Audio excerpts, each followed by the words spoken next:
It's been another long but exciting year of the NBA.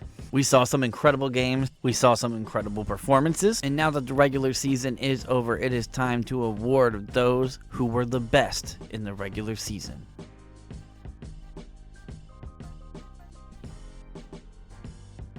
We start off quickly with the award that was already announced in Coach of the Year, and that was Mark Diagonal. That's my coach, OKC's head coach. Well deserved. I really didn't think there was anyone else in contention for this. Besides maybe Chris Finch, Minnesota Timberwolves head coach. He was the coach of the OKC team last year, and they made the play-ins, but that's not making the playoffs. So you go from not making the playoffs to all of a sudden jumping into the 1 seed, and if you're a Thunder fan, you know this already, but he's been with the organization for a long time now, even before he was head coach. He knows the ins and outs of these players and the organization itself. OKC was top 5 in offensive and defensive rating throughout the entire season. That did not change. Also ending with the best point differential in the West, while also scoring the most points in the West. It was a great season from the OKC Thunder.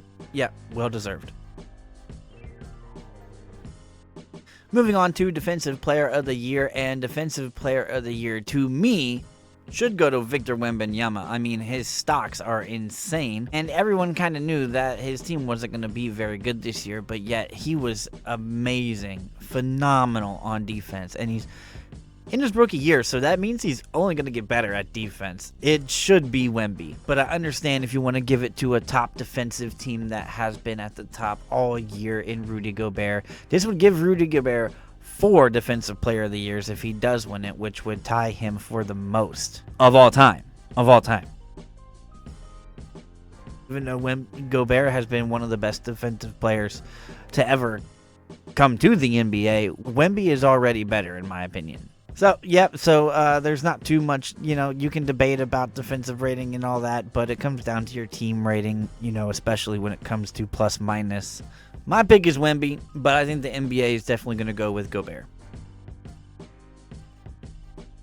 Which brings me to Rookie of the Year, and I'm going to go pretty quickly about this. This was a healthy debate at the beginning and all the way into about the midway point, but it has to go to Wemby. I still contend that I'm very happy to have Chet on the team, and I would still rather him. I still think he fits into our system better, but there's nothing you can't take away from Wemby's rookie season. Yeah, I know he didn't play in a bunch of meaningful games like Chet did, and Chet is a much better shooter, but Wemby will come around in that regard, and Wemby still deserves Rookie of the Year. Can't help who the rest of his team has on the roster. And this was close at the beginning, but it should be about unanimous now. For the most improved, man, there's a few ways I could go here. Unfortunately for Şengün, he just missed a cut. He played in 63 games this year, so he's not going to be eligible to get this award. If he had just played in 2 more games, I think he would be hands down the winner of most improved. And I think he has been the most improved. He's just not going to win it. Therefore, who is going to win it? Kobe White is going to win it. I mentioned all of these improved players in a video that you can check right up here. Although I personally feel like Cam Thomas has improved more than Kobe White. Both of them are great on offense, and you can't go wrong with either of them. And both of them were also really good on offense last year. They just both got more opportunity this year. So like I said, you couldn't go wrong with either one. But I think Cam Thomas would be who I go with. The guy's just an automatic scoring machine out there.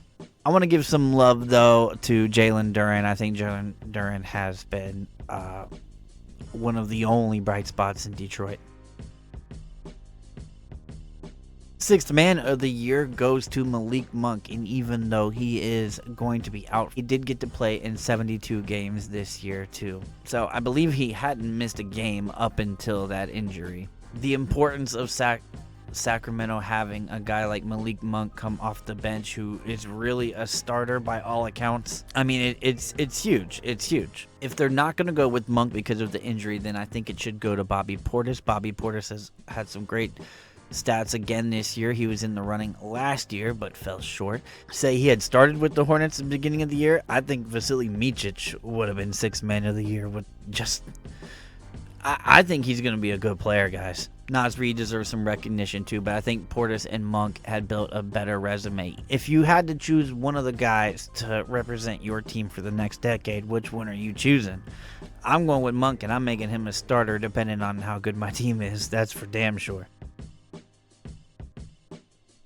Lastly, we come to MVP, and I'm going to differ from everybody else in the world, I guess. Usually, you award the number 1 seed. Best player on the best team on the best conference. That would go to Shai Gilgeous-Alexander, or if you wanted to make the argument because Boston has been so dominant, Jason Tatum. I don't think Jason Tatum really should be the MVP, because if you look at everyone else's numbers and all of that, he just doesn't stack up to the rest of the would-be MVP candidates. But I don't think you have a bad argument at all. When it comes to straight talking about value, I don't know anyone who's more valuable to a team than Shai Gilgeous-Alexander. And then let's look at the other candidates. Jokic and Luka and Shai are the top 3 candidates for MVP this year. Embiid can't win it. I think Shai is just a lot better on defense than those guys are too. He led the league in steals for the entire season, but it's not just that. He has game-winning blocks on guys like Steph, game-winning steal on Donovan Mitchell, and an inbounds pass steal that was going to Luka to win 3 games because of his defense. That's just 3 examples I gave you. I do think Shai's the MVP, and I know y'all are already going to call me a Thunder homer. Look, I get it, all right? I understand. But if you're not going to give Shai MVP when we're the 1 seed in the West, and he's averaging over 30 a game and 2 steals. He's averaged more than 2 steals all year, and he's, to me, clearly better on defense than the other 2 candidates. I don't know if you ever will give him MVP then. To the others who have other arguments for Luka and for Jokic, I hear that, and I still think Jokic is the best player in the world. Do not get it twisted. I think Jokic is the best player in the world. So no one's really wrong here. It's not just points. It's not just PIE. It's not just wins and plus minus, which I don't even like plus minus. I think it's everything rolled into one. And when we talk about overall value, I just can't see anyone more valuable to a young-ass team like Shai Gilgeous-Alexander. He sets the tone on offense and on defense. If you notice a guy like SGA giving it all in his practice and he's hustling you on defense and things like that, that trickles down to the rest of the team. And that gives a lot of value to the team. That's a big reason why they're top 5 in defense in the NBA. That, and of course, Chet Holmgren helps out a lot too. So that's my case for the MVP.